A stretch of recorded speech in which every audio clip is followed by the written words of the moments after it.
In this video, I'm going to show you how to fix Genshin Impact connection timed out error on your Android device. If you find this video helpful, please consider to like this video and subscribe to my channel. In saying that, let's just jump straight into the video.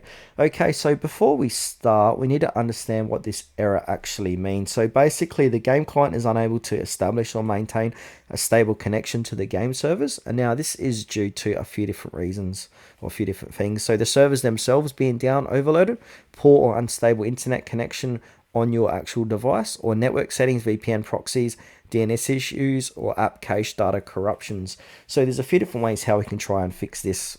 So basically, the first fix here is to just check internet connection. So try switching between Wi-Fi and mobile data to see if one works better. If on Wi-Fi, move closer to the router or try toggling airplane mode on and then off to reset the connection.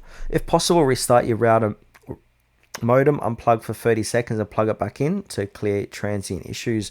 Now, if you are using Wi-Fi, switch over to mobile data or vice versa. Now, the next fix, what we can do is just do a Google search for Genshin Impact server status and hit enter, and then go to any down detectors, any of the top results, and then just click onto it.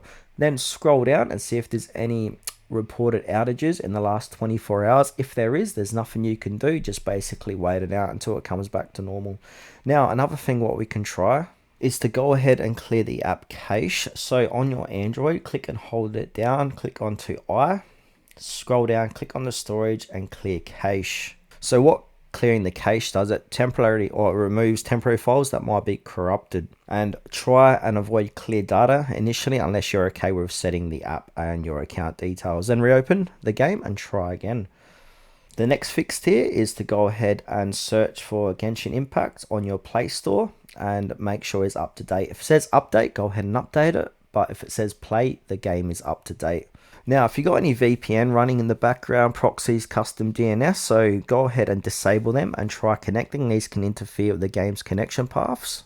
Now, if all the things that I've said doesn't work, you can go always uninstall the game. So click on the game, click on uninstall, go to your Play Store, re-download it, log back in and see if that fixes your problems.